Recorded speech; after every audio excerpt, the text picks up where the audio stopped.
Hello, everybody. Welcome to today's bootcamp. Today is all about supercharging your 2025 planning. So I think we'll give it a few moments for everybody to join. Feel free to use the chat just on the right-hand side before we introduce ourselves and introduce the topic. Say hello, tell us where you're from, and we will get started in a moment. Yeah, we see people are still joining. We'd love to hear where you guys are from in the world. We all sit in different places as well. So I'm in Toronto right now, and the other two ladies are in the UK. So yeah, we're in Manchester. See Los Angeles. For once.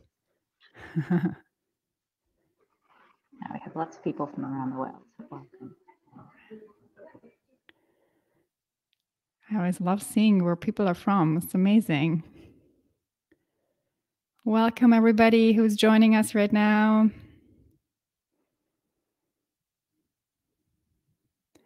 We're giving it a few minutes for everybody to come in and join before we get started. What are your expectations for today? Do you want to share what you want to get out of the session? Feel free to put that in the chat as well.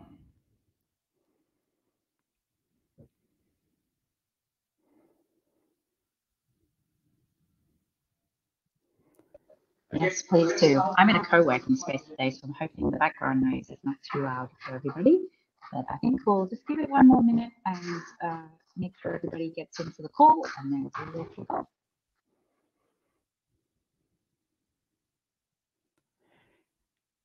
And if you have joined us in boot camps before, you'll see a new face today. We have the first time Devina joining us in our boot camp as well, and we're very excited for that.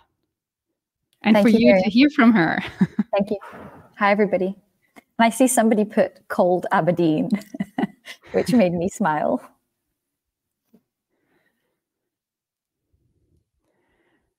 All right, I think we will kick off there.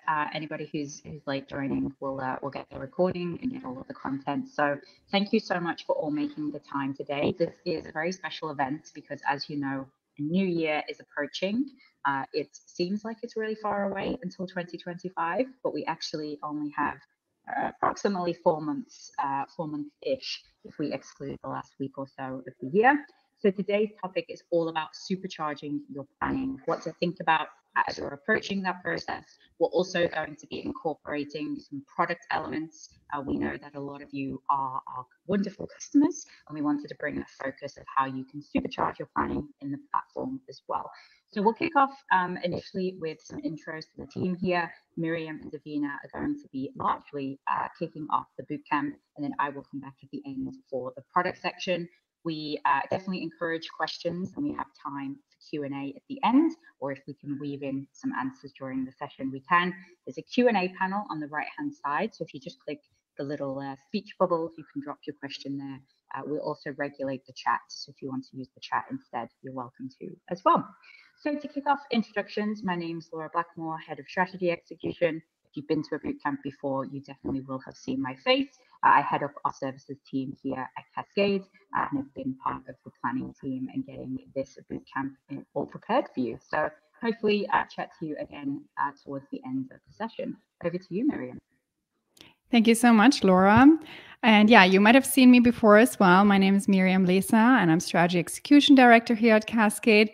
Really excited for this session today. And I'm going to kick it over to our new addition, Devina, to introduce herself. Brilliant. Thanks, Laura. Thanks, Miriam. So hi, everybody. My name is Devina Patel, and I'm also one of the strategy execution directors here at Cascade, joining the team. And I'll be taking you through kind of some of the next few parts of this bootcamp. And as Laura said, please do ask us any questions, use the Q&A, mention any comments in the chat. But as Laura alluded to, there's only around 4 months left of the year, and to put it into day count, there's 132 days left until 31st of January. So whilst it may seem that 2025 feels far away, actually this time, this 132 days can be used to really set yourselves up for success for the coming year. Now, what we want to make sure is that we understand why this is even important, right? There's a method to the madness of why we should start thinking about the new year now at this point.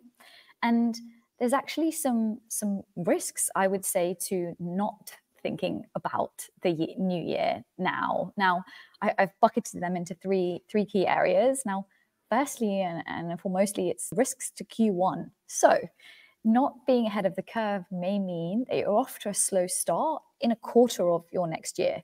So it's important to make sure that we don't set a poor precedent for the year ahead, and make sure that your business is being proactive as opposed to being reactive.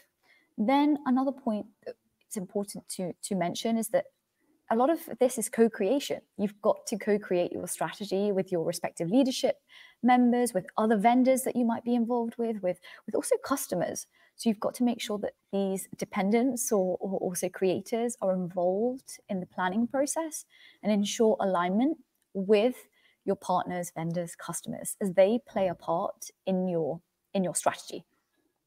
And then thirdly, the opportunity cost. Not getting ahead of your planning for the new year or the new cycle ultimately means there's missed opportunities as well. That may mean that you need to pivot, or you need to really change tact. So how do we make sure that we minimize things like opportunity costs and missed opportunities as well for yourselves? So taking it on to the next part, what we want to almost anchor ourselves on is that there are 3 phases that help you move faster with your strategy execution. And you see this diagram here. It's a really great almost visual for us to imagine this in 3 key phases. We've got to make sure that we plan with purpose, of course, which is what this bootcamp is all about. Then execute at speed, which is all about the tool itself, Cascade, and then also tracking, which is where the tool comes into play as well. And then this is an iterative cycle that you see. But today's session, we will be focusing on the planning part, as I mentioned. And now if we break this down into 5 key pillars of what planning with purpose means, we've got reflect, assess, build, define, and review, which seem like pretty strong words. But what we'll be doing in today's session between Miriam and I will be breaking it down. What do each of these 5 constituent pillars truly look like for your organization, and how can they help you on that path to better strategy execution, which of course begins with the planning. So as a first point, we will take a look at reflect. Now, when we think about reflect and reflection in general, for me, that starts off from an internal perspective. Now, if we take a look at the internal view, there's 3 parts to this, and we've called it an internal audit for this sake. The 3 prongs are taking a look at your insights from your customers, taking a look at your commercial performance, but also employee feedback. Now, these 3 parts of this internal audit will enable you to really understand what's going on here as well. And that, coupled with an external perspective as well, can work really well. So I'll pass over to Miriam to take us through the next part. Thank you so much, Devina. Yeah, and as Devina said, it's so important to take that moment to reflect, and really, like, how many of you do that either during the year or towards the end of the year? I know so many of my customers as well might not even take that moment to reflect, because there is this obviously go, and then you rush into, oh, we have to plan for the next year. So taking that moment and having a bit of an internal audit going is very valuable. I really like this perspective of utilizing a balanced scorecard, even for an internal review, and to really go through the different perspectives. Like, on the one hand side, looking at the customers, what has changed? How do you get maybe some sort of an NPS or anything, a rating back from your customers? What is it that what are the insights that they are providing you? And then, of course, the internal perspective, what has changed internally, whether it's your employees, your processes, where can you pivot? What is what you're doing, is it still supporting your strategic direction? And then, of course, anything around learning and innovation, but that really requires to take that step back and go through that thorough analysis to see what is it that you really want to innovate on and learn from. And then, of course, a financial perspective or the performance in general, like where you stand with your shareholders, stakeholders, whoever has a say in your financial performance. And of course, like if you're a big organization, maybe you're only like a country or a business unit or something like that, you obviously get a lot of targets cascaded down as well. But then looking back and also just like taking, like you probably get a lot of what you have to do, but taking that moment to reflect on really like what are the right focus areas that you are looking at, and then how can you also like push back to ensure that you have the right budget set for the next year and that you're setting yourself up for success. So wherever you stand, whether you're a small organization, a startup, or you're a bigger organization and you get targets and strategies maybe even cascaded down, whether you're leading a team or you're leading an entire organization, this is really valid for everybody to take that step back and using a methodology like the one that you can see on the slide here to really step out, step back, and analyze before you then move on into the next phase and move on into your planning phase, essentially. So let's see what the next phase looks like. And I think these first two phases, reflect and assess, are fairly closely connected. And again, oftentimes overlooked. But Devina, why don't you share a little bit more what we think would be a great thing to do after you have reflected internally? What should we do next? Absolutely. So as Miriam alluded to, assess and reflect are super closely connected. But what I would want to mention here is that this framework applies for yearly planning, which we're talking about here, but any multi-year planning can also take a similar step, right? You would just reflect on a longer period, and you would make an assessment over that period. And this will become a lot clearer as we cover things like objectives as well further down the line, and where timeframes become important as well. So thinking of assess now, what does that mean? Now, what we really think about with an assessment is almost a market perspective, right? And when you are operating your business, there's so many different things that are impacting its performance, and also what you can really do to also tackle challenges that are unforeseen as well, which is definitely important to remember. Now, this triangle that you see here is a great visual to almost understand what are the three different factors or three types of things that could affect your business from a market perspective. Now, we've got on the left-hand side macroeconomics. Now, these are things that ultimately are out of your control. You know, it's things like what's going on in the country that you're operating in, political updates and so forth, things like inflation as well. But it's important to factor that in to your planning, right? Your business is trying to operate during these macroeconomic conditions, which are turbulent at times. And then on the right-hand side, we've got landscape analysis. Now, this is everything around your competitors. How are your customers' preferences changing? What are their preferences in terms of channels as well? Now, these things are often forged by what's going on in the technological space and also innovative space as well. So are competitors releasing new products? Does that put you a step change behind? Are they taking on new channels or new ways of selling to their end customers as well? And then along bottom, we have category growth. Now, this is, for me, more organic, and it really is important to take a look at your category and also subcategories within that to understand what is the direction and the trajectory of that space. Now, as an example, you know, renewables, energy, and kind of that space is really taking off and is being explored further and further as we advance. So that's a category in itself that has been growing and has a really strong trajectory, whereas you may see that other categories might be limited. So I always take the blockbuster example with Netflix. The physical DVD, physical videos, VHS, they were just in decline. That category was just in decline because there wasn't innovation in that space. So it's important to take all of these three in tangent and understand what the market perspective is for the space that you're playing in. And then one of the examples that we've included here, it's purely that, an example way of conducting a market assessment. And there's so many different ways that you could do this, but these are three core elements that we would recommend including.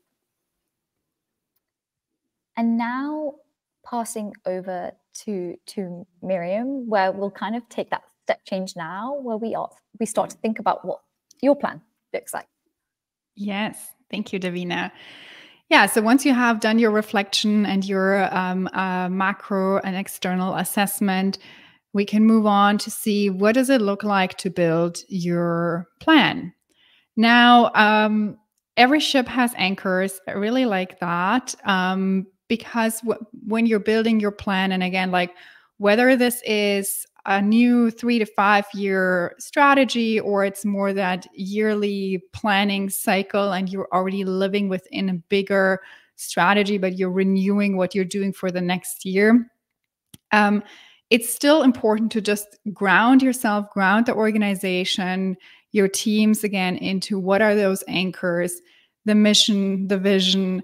Everything that you're doing should obviously always lead up to it. And I've seen like the best organizations, they really have that, or the best performing organizations have this really as this big anchor point, or that North Star, where everything else that they're doing is leading up to that bigger mission and vision.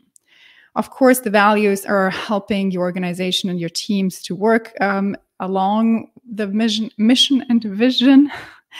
And of course, it's important to know what your competitive advantage is, and if you have to like maybe reassess that.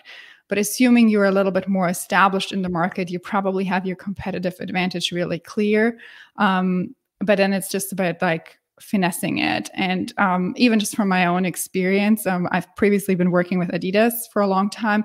Those things are also then changing, right? And it's like, it depends on where the company goes, what the market assessments bring out, and where the company is trying to just make that difference. And it's kind of can always like slightly shift a little bit. So that's why these first two phases are so important before you start building here.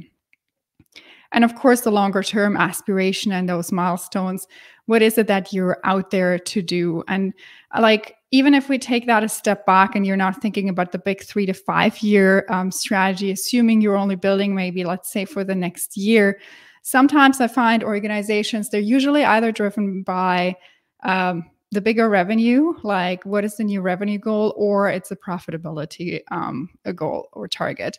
So that's usually the financial thing that's kind of going on in the background. But then like, what is it really that you're doing? Assuming you're on the growth trajectory and you want to grow your revenue, how do you grow that? What is that long-term aspiration, and what are those milestones? And that is best done by creating focus areas. They're based on those anchors that we just discussed. And again, like what I see oftentimes businesses doing, organizations doing, is listing almost or trying to summarize everything that is happening in the organization as a focus area, because you also kind of want to make everybody almost happy in the organization. And you obviously want that everybody in the organization sees themselves in the focus area. I would always challenge that, because then it's not really a focus. It's just literally everything that your organization is doing in a summarized way. So that's why it is so difficult to come up with the right and really good and strong focus areas. And usually there is a tendency that teams and organizations, leadership teams, are leaning towards too many versus fewer. And of course, again, strategy is about making a choice, and that is where the choice is being made, to make that choice of fewer focus areas. What is it? Where is the market telling you where you should really focus on?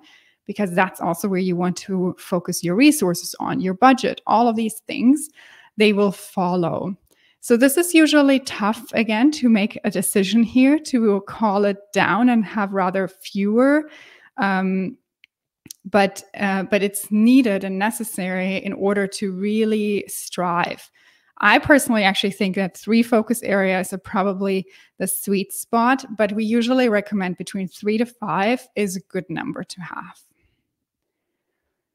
And if you are a team that has maybe too many focus areas, or you feel like you're struggling to really nail those down, one good way to do it is through the impact effort matrix, which can obviously be used for any other project or objectives in the organization as well. If applied specifically to the focus areas, I would probably say everything should be a major project, because you're setting out what are those big bets that you want to go after with your bigger focus areas. Okay, so this is an important one. And once you have your focus areas, you're probably starting to think, okay, I've defined this now. Like, how am I going to now break it down and translate it into the organization? And whether you use a common framework, or we're going to present a methodology that we're using here at Cascade, either way, now it's like that kind of flip to break it down and see how do you roll it out and bring it to the organization. So it's going to be all about defining what that means. And I'll hand it back over to Devina to take you through that. Great. Thank you, Miriam. So I think when you see the next kind of action point, you'll see that it's define SMART strategic objectives. Now, I'm sure that everybody who's joined us here has come across the term SMART. And essentially, if I pause on that for a second, we'll get to that in just a sec. What are strategic objectives, right? They are high level and measurable goals that truly outline what your organization is trying to achieve with a clearly defined deadline, right? And those relate directly to the focus areas that you would have just prioritized. And as Miriam said, they should absolutely be major projects, and anything outside of that needs to be reconsidered. Now, when we think about the term SMART and this framework, what does that truly mean?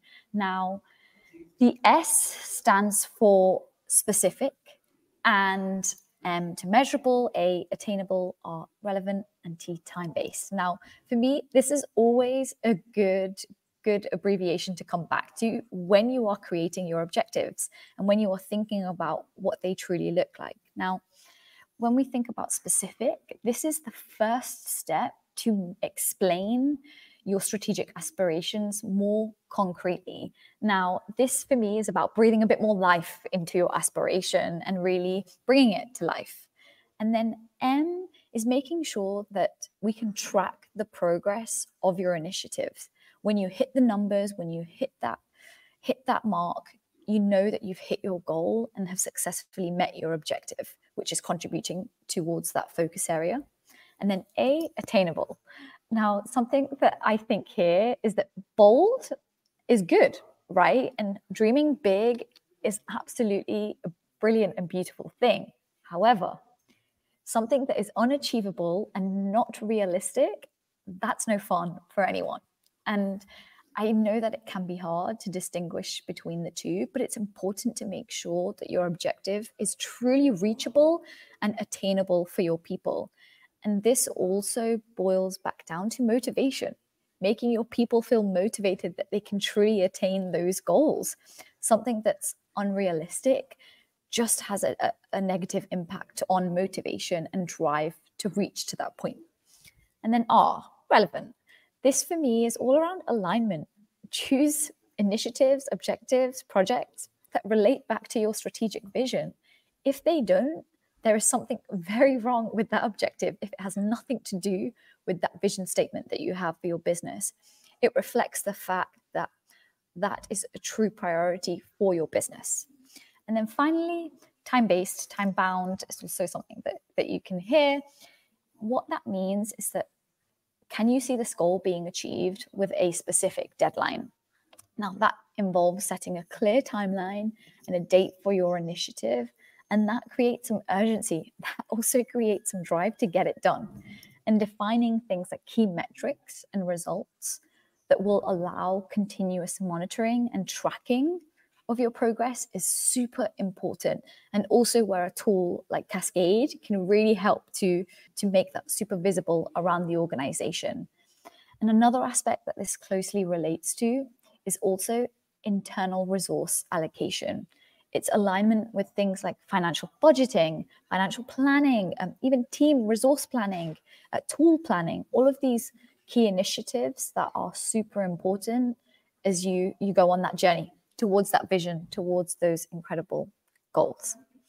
So now that we've covered SMART objectives, the next thing is really adding those bits of meat to the bone. So when you think about successful transformations, successful journeys to meeting those goals, it's important to add specific projects, actions, and measures that we alluded to.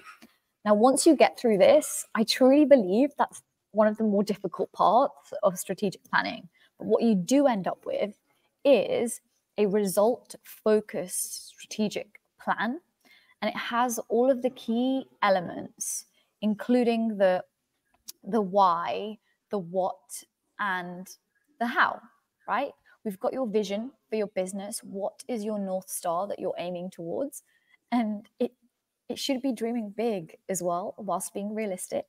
You have the values that underpin your business and organization, what you want to embody whilst you get to that North Star. And the what is all around the focus areas and objectives, which is that next level down. And then the how. How will we get there? And then how will we measure success? So thinking about that now in relation to an ongoing effort with your strategic planning, because it's never finished. It's not something that you can close off. I'll pass it over to Miriam. Thank you, Devina. And yeah, that brings us to our last step. And as Devina just said, you're obviously never done. Even if once it's defined, you will always want to review it. So, of course, that starts with sharing and cascading the strategy down, making it truly come to life in your organization. And while the whole execution component is probably a session in itself, we'll just touch on it briefly here today. But as you're sharing and cascading the strategy down, this is the step between the planning and obviously the execution. And execution is all about creating those habits in the organization, introducing new ways of working potentially as well. So teams are just going to start to reorganize themselves. And as leaders, you're helping them organize themselves as well. We like to say that culture and strategy are very closely connected, and they are, because culture needs strategy and strategy needs culture. They feed off of each other, and what is being shared in the strategy will very much also define how the entire organization, how all of your employees are feeling about their work, about what they're doing, why they're coming in every day. So it will very much define what everybody's working on and how they feel about that work and where they see their contribution is towards the strategy. So it's very closely connected. And then, of course, in order to build that strategy as usual culture in your organization, we do always recommend to have those regular reviews. As you have done your planning and you finalize your planning, you're sharing it out, already think about what is that cadence going to look like for next year? When do you want your executive reports? Do you want them every quarter, or do you want them every month? Or what does that look like? How do you want operational teams to talk about their KPIs and so on? Thinking about all of that is helping you and your teams to stay agile and to stay up to speed, so that this review and assess phase is still happening towards the end of next year.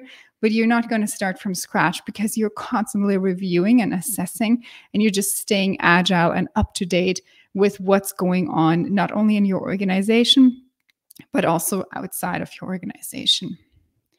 So to wrap it all up, before we hand it over to Laura, the 5 pillars of planning with purpose: reflect, assess, build, define, and review. So you start with reflecting your performance, your internal, your customers, and so on. Take stock of your learnings. You're assessing, you're understanding the surrounding landscape and the expected trends before you move on to that building phase, creating that view of clear, prioritized focus areas, followed by defining these and enhancing these really defined actions, measures of success. And then lastly, you'll review, continuously revisiting and adjusting the plan as you move throughout the year. So with that, we're very excited to show you as well how Cascade can help you in this planning phase. And we'll have our amazing Laura come back to stage. I hope she's back now to share a little bit more about how this will look like. Thank you, Miriam. Hopefully you can all hear me a little bit better. I've taken off my headphones now. If I could steal the screen share, I'm actually going to take a few minutes to walk you through how we would recommend approaching planning with the Cascade platform. I believe most of you are customers, but if Cascade is new to you, then hopefully you can follow along as well and start a trial of Cascade and give it a try. So for anybody who's sort of an administrator or leading the change with Cascade, there's a few things that we recommend doing first. The first one is obviously creating a time horizon. So if you are in the planning stage and you're not using Cascade, you obviously want to consider whether your new planning cycle is going to include just next year, just Q1 of next year, or whether it's a 3-year or beyond time horizon. So the first thing that I would recommend is going to the admin panel here and creating that new time horizon. So if I just go back to this page here, creating a 2025 time horizon so that your teams can actually push objectives into the new year, or potentially if there's new objectives, you would create them starting for next year. And then we also recommend creating a horizon that spans both years. And the reason why this is really important is most of the time your plans are agile, and most of the time you're working on something quite big this year that is actually going to continue into next year as well. So you want to make sure that you capture the efforts that started back in 2024, but are also moving over into 2025. The next thing that I would recommend if I switch over to a Cascade plan. So again, those who are new here, this is what a plan looks like in Cascade. So obviously, if you're doing this outside of the platform in Excel, etc., you'll want to use that reflection that Miriam and Devina talked about earlier to reflect on whether you focused on the right things this year and whether you want to continue taking them to the new year, if you want to evolve them, or if you want to add more focus areas. So I have 4 focus areas here in my current 2024 plan, focusing on the customer experience, also working on employee experience, the business performance, and then financial growth. These are the 4 areas or big themes of focus that I had in 2024. And right now I can assess whether I want to actually end these. So one of the things that we can do is edit customer experience. Hopefully not, but if you don't want to focus on customer experience in the new year, you can actually retire this focus area. And that means at the end of the year, this becomes a focus area that is no longer to be used. Or potentially, maybe you can edit it as well. So if you want to change it to customer impact or some other kind of focus, you can also edit the focus area as well. What I would recommend is actually adding new focus areas. And the reason why I recommend that is when you add a new focus area, so let's say we call it customer impact, this will mean that you're almost starting from fresh, and you can also add the commencement date for 2025. So if I was to do that from the 1st of January and click confirm, you'll see in a moment this appear on the page, and you can see that it's actually upcoming. So now my teams are being alerted to, actually, we have a new focus in the new year, but it's not currently live. It's not actually in progress. So it's a really nice way to actually get that kind of top-down focus that you want to drive throughout the organization. The next thing that I would also recommend, and there's a few caveats to this. The first one is allow your teams to start that curation element or creation of the objectives ahead of time. So, we're in August, but realistically, we want to start drafting the objectives for the new year. We really want to reflect and assess what we want to be working on in the new year. So this is a really great way of actually driving that engagement with your teams. Or if you're having the teams create them in existing focus areas, then of course they can do that as well. One of the other elements that I really like to this approach is you get that real bottom-up approach. So you're not actually, although you're telling the company or your employees that these are the things we want to focus on, all of the knowledge is at the bottom of the organization in reality. They're the teams that know where you should be playing. They're the teams that have the insights every day of how you can make customer impact and how you can optimize the customer experience. So it's a really great way to like curate that culture and foster that collaboration element. So really encouraging your teams to add in objectives. They'll be in draft mode. They don't have to worry about messing up the plan. The other thing that you can also encourage is using this date filter here. So if I was to select this as 2024 and click apply, anytime I add in a new objective that is for 2025, it's immediately going to be hidden from view anyway. So it's not actually going to take away my focus this year, because obviously we still want to focus. We still have a third of the year to go. So we still want that focus to be on what we can deliver this year, but you're still having that ideation process. The other thing that's really important and can be a really great way of capturing the priorities for next year is using this time horizon feature that we implemented at the beginning. So encouraging your teams to actually say, yep, you know what, we need to continue this research. We need to continue enhancing customer satisfaction. And you would go and choose that 2024 to 2025 time horizon and just hit apply here. And that means actually this is also a priority for next year. So I want this to remain in my plan. What's going to happen when you start the new year in January? A little bit premature talking about this, but I just want to paint the picture of what will happen for your teams when they're using the tool, is they will move over to the new year, 2025, click apply, and anything that applies in that, so exactly that objective that I just selected, will be visible. Everything that was happening in 2024 is no longer visible in the plan.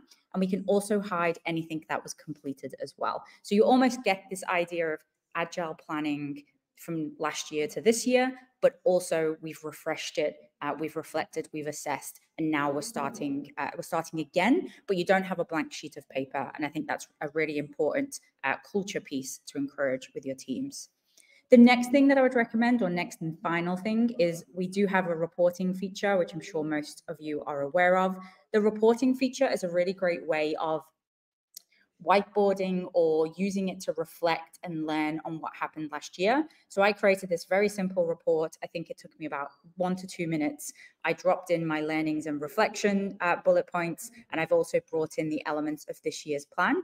And now I can start to either work with my team or start to jot down some ideas of what lessons I did learn this year, how those lessons are going to help me learn for next year, and what I'm going to do in the new year. And maybe I can just jot my ideas down in here if I'm not confident enough to build new objectives. I can actually drop my ideas in here as well.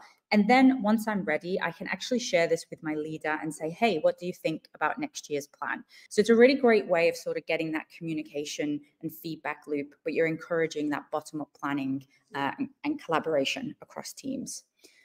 Hopefully that's given you a very quick whistle-stop tour of the platform. We do have some resources and some slides that walk you through specifically how to do those planning steps. So if you are an existing customer and you need help with setting up those prerequisites, if you like, that I showed at the beginning, and if you want some advice on how to approach this with your end users, then we can also share those resources with you. I think what we'll do now, and I will share my screen back to the deck, is we want to go into Q&A. So I don't know how many questions we got posted through, but if we could move to Q&A, that would be great. And I think Devina and Miriam, if you're not already, come back to the call and we'll all help to answer your planning questions. So I'll just give it a few moments and then we will see what we have to answer. Amazing. Yes, and I just had a little pop-up come up. If you want to book a demo, feel free to do that as well.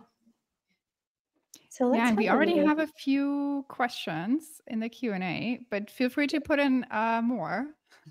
We're here to answer anything that you would like to know. Maybe we can start with this question. And Tiffy, maybe you can help us pull that up for everybody to see. It's about long-term planning versus like short-term planning. So would you recommend having one plan per year or one plan that evolves and spans, there it is, across multiple years, assuming the strategy and objectives are similar. I can start answering this, and then would also love to hear what you girls have to say about that. But my answer would be, it's probably not the favorite one, but I would say it depends, because it totally depends on your industry and on like what kind of product you're having, like what's the product life cycle as well. So I think it depends a little bit. I would say we probably never recommend super long strategy cycles, simply because the world is moving so fast. But a 3-year strategy cycle is probably something that is very common still today, even a 5-year one. But the key is obviously then to break it down. So let's assume you have a 3-year strategy because this is just working best for your industry and for what you're in, which is completely fine and a good thing to have. You would still go ahead and break it down every year. You would review, assess, and start again to make sure that you're focusing on the right things in that specific year.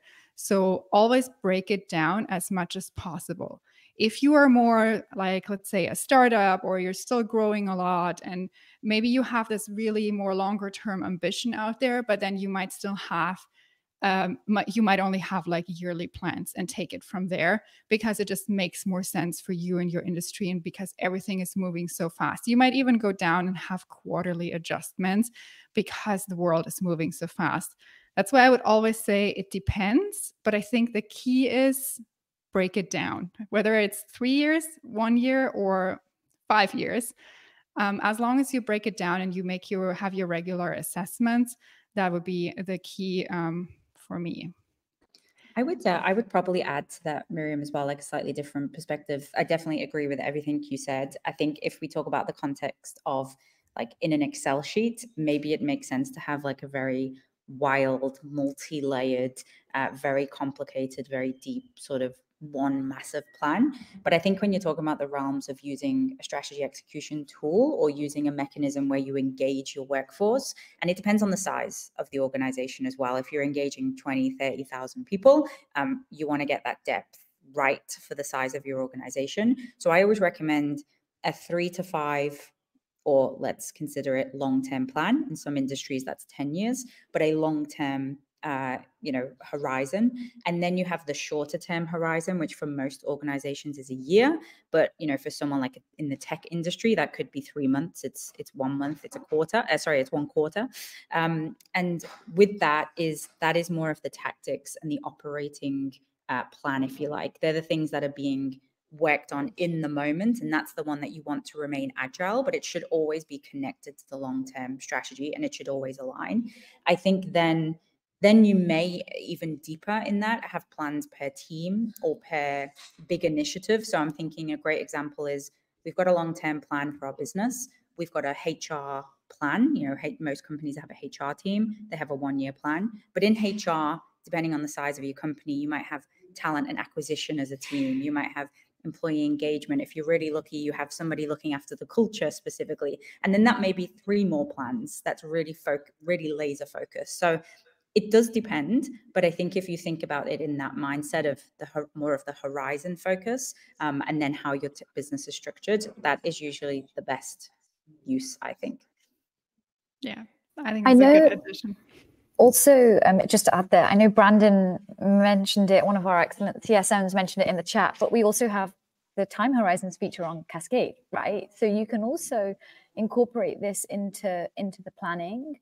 Another point that I would mention here is that regardless of what you end up going for, as the team alluded to, it depends.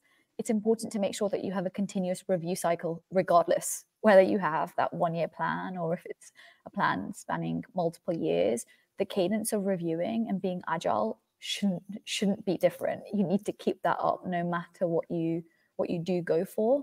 And I think that's important in any industry, any category, any space that you're playing in, even if the short-term, medium-term, long-term horizons vary across your organization. The review part for me doesn't change no matter who you are.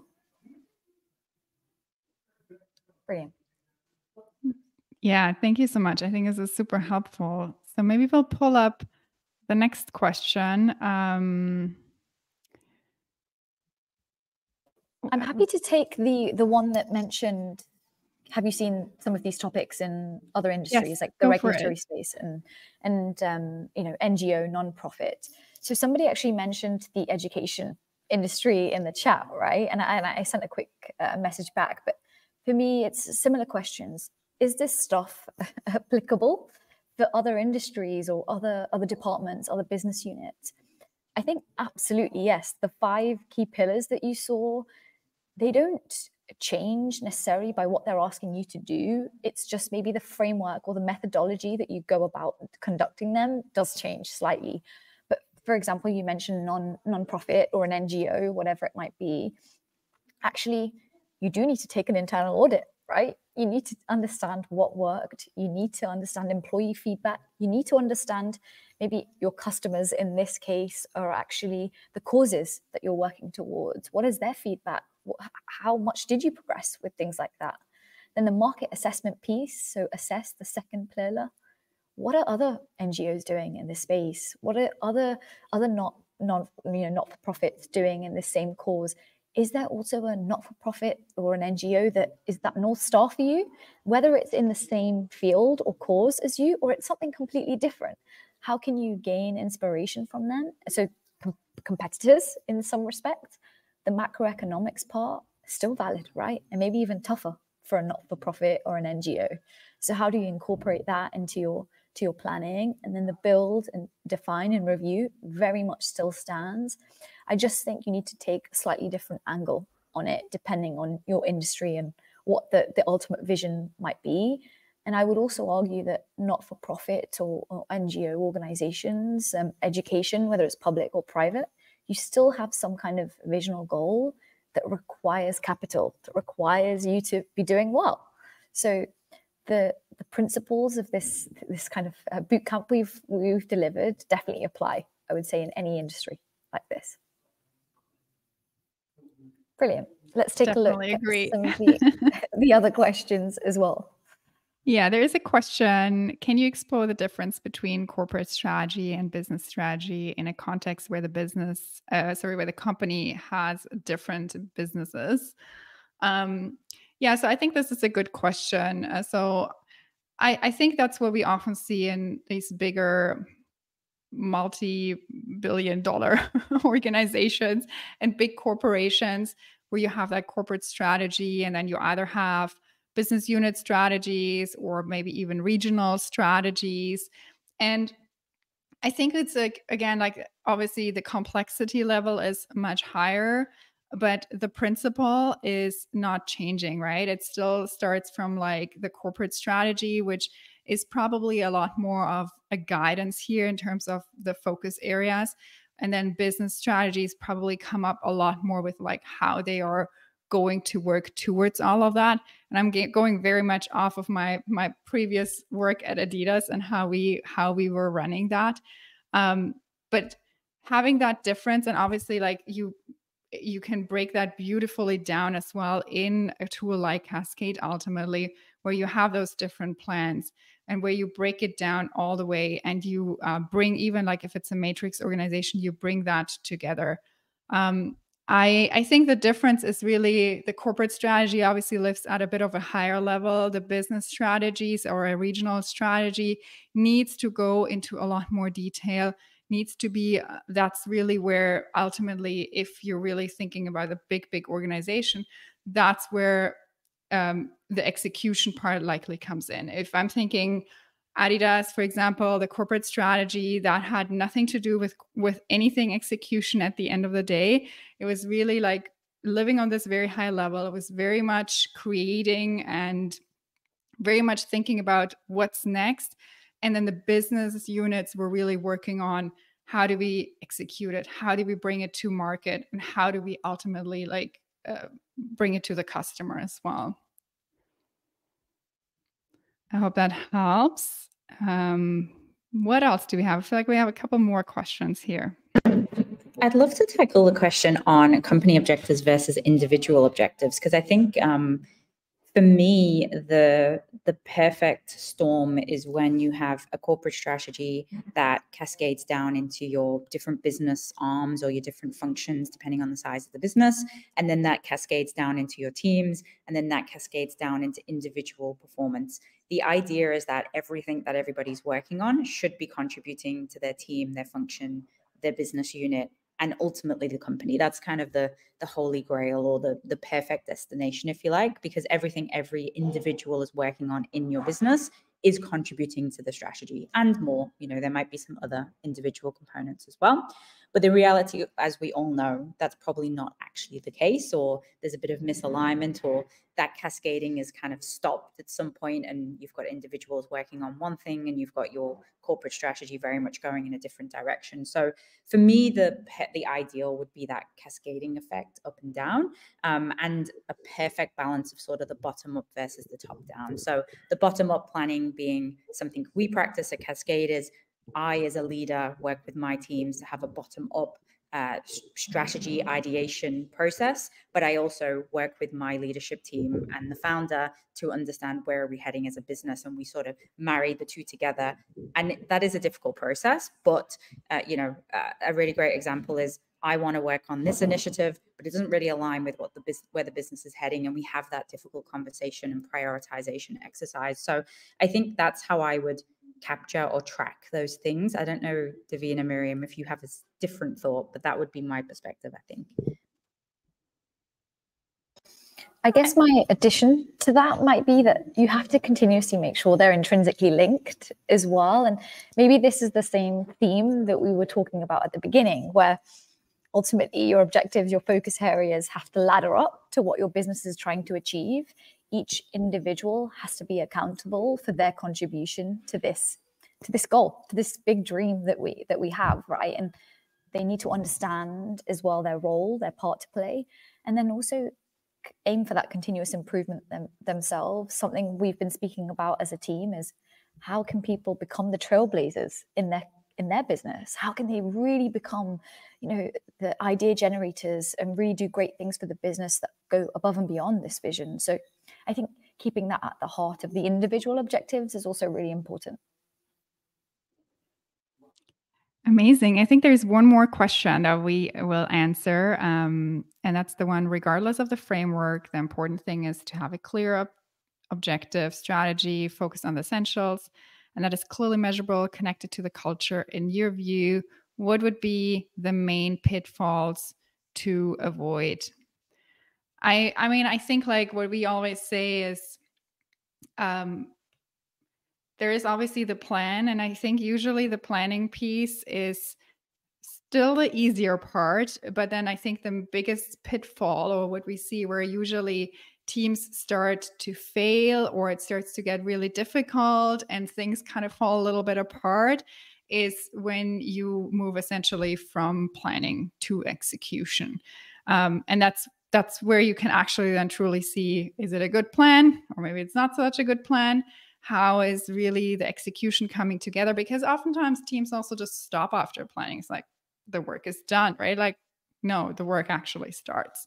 So that it would be the biggest pitfall. I think Laura and I, we talk about this quite a bit in our podcast as well. But that's where we really find, again, like you say it here as well, connected to the culture. This is actually, it's very easily written and said. It's really hard to do. And it's really hard to bring that into the organization, create that culture, have them follow up on it, and really like again, like make that bring the strategy to the culture and have everybody live it in the organization. I think that's the biggest pitfall where we probably all agree on, unless you have something else to add, girls. No, I would totally agree with that. I think maybe another pitfall, which I think is often underestimated, is assuming that everybody in the business really understands strategy and really knows what an objective is, and really understands how to measure the impact, and also knows how to actually deliver the projects and the actions and the tactics. So I think the other piece is over communicating and over educating the components of the strategy and really making it simple is something that I've seen really help organizations to bring people on that journey and get the culture off to a good start. So I think that would be sort of the final message from me.